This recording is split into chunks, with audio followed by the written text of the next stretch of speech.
عارف رومی رحمۃ اللہ علیہ فرماتے ہیں کہ مثال دینے کے لیے بات سمجھاتے ہیں. فرماتے ہیں ایک شخص جنگل میں لکڑیاں کاٹنے جایا کرتا تھا تو شیر سے دوستی ہو گئی, یعنی ڈائریکٹ بادشاہ سے دوستی ہو گئی. اور بادشاہ بھی وہ جو جنگل کا بادشاہ ہے, جنگل کے بادشاہ سے دوستی ہو گئی. اب وہ لکڑہارا غریب آدمی تھا, لکڑیاں تو کاٹنی ہوتی تھی. تو وہ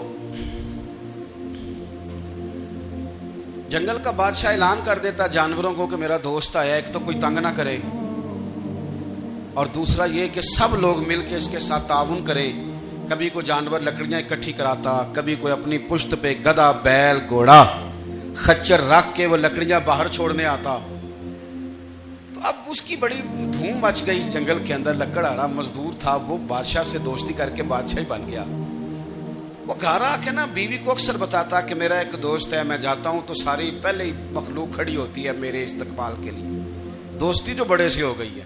بنا ہے شاہ کا مصاحب تو پھر یہ ہے اتراتا, وگرنہ شہر میں غالب کی آبرو کیا ہے.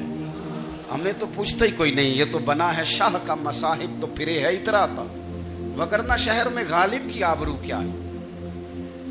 تو وہ لوگوں کو بتاتا, بیوی کو بھی بتاتا دوست ہے. تو بیوی کہنے لگی اتنی تو تعریفیں کرتا, یہ نہیں بتایا کہ وہ جنگل کا شیر ہے, پر نیرا دوست بتا دیا. بیوی کہنے لگ گئی کہ تو اتنا جو اس کا ذکر کرتا ہے تو کسی دن بلا نا, بلا کسی دن تاکہ اس کی دعوت کریں. اب اس نے پھر نہ اس کو پردے میں رکھا. کیا کہتے ہیں آج کل, سرپرائز دینا ہے, مگر سرپرائز دینا ہے, پردے میں رکھا کہ وہ شیر ہے. تو وہ بلا لیا گھر. اب اس کے لیے کچا گوشت, ظاہر ہے شیر نے کچا گوشت دکھانا تھا. وہ کہنے لگی پکانا کس طرح کا ہے. وہ کہنے لگا جب وہ آئے گا پھر بتاؤں گا.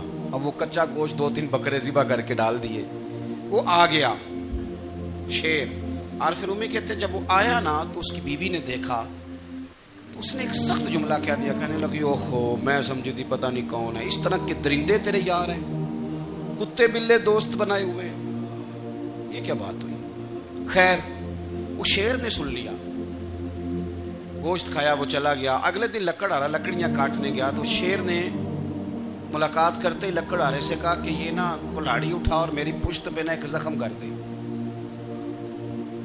اس نے کہا نہیں میں یہ کام نہیں کرتا, تو میرا دوست ہے. اس نے کہا سن بھائی, میں نے پیار سے کہا ہے تو مان جا, ورنہ میں ہوں شیر, میں نے تجھ سے منوا ہی لینا ہے, میں کوئی تکلیف دوں گا مناسب نہیں, تو کر.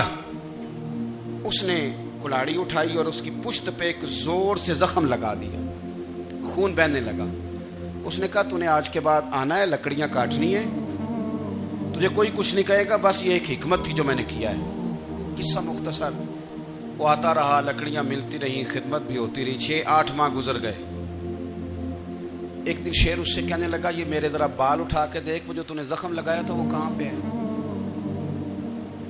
اس نے وہ بال اٹھا کے دیکھا تو زخم ملا ہی نہیں, کئی جگہ پہ ٹٹولا کا, یار یہاں تھا, یہاں تھا, یہاں تھا. شیر نے پھر کیا کمال ہی جملہ کہا. اس نے کہا کہ وہ جو کلاڑی کا زخم تو نے لگایا تھا نا وہ مکمل ہو گیا, لیکن تیری بیوی کا جو لہجہ تھا اور اس کی جو تلخی تھی وہ آج تک میرے ذہن میں موجود ہے, وہ ابھی بھی مجھے تکلیف دیتی ہے. وہ بات سوچتا ہوں مجھے اس نے درندہ کہا, اس نے میرے بارے میں اتنے کچے اور کمزور اور سخت جملے کہے, تو وہ بات مجھے بھولتی, وہ آج بھی میرے ذہن میں اسی طرح گونجتی ہے. تلخ جملے جو اس نے کہے اور خوفناک جو انداز اس نے اختیار کیا, وہ بات مجھے کبھی بھی بھولتی. تو آپ کے لفظ لوگوں کو بھول جاتے ہیں پر لہجہ یاد رہتا ہے اگر ہم اپنے لہجے پر تھوڑی توجہ ہی کر لیں. کچھ لوگ کہتے ہیں جی میرا جی روٹین ہی یہ ہے بات کرنے کی, تو یہ یاد رکھنا کسی وقت ایسا بھی ہوتا ہے کہ شیر کو سوا شیر مل جاتا ہے. پھر ایسا نہ ہو کہ آپ کی تلخی کی جواب میں کوئی اس طرح کی تلخی ہو کہ پھر آپ اس کو کبھی بھلا نہ سکیں. ہمارے ہاں نا یہ دور تیزیاں دکھانے کا دور ہے. کچھ لوگ ضرورت سے زیادہ تیزی دکھانے کی کوشش کرتے ہیں.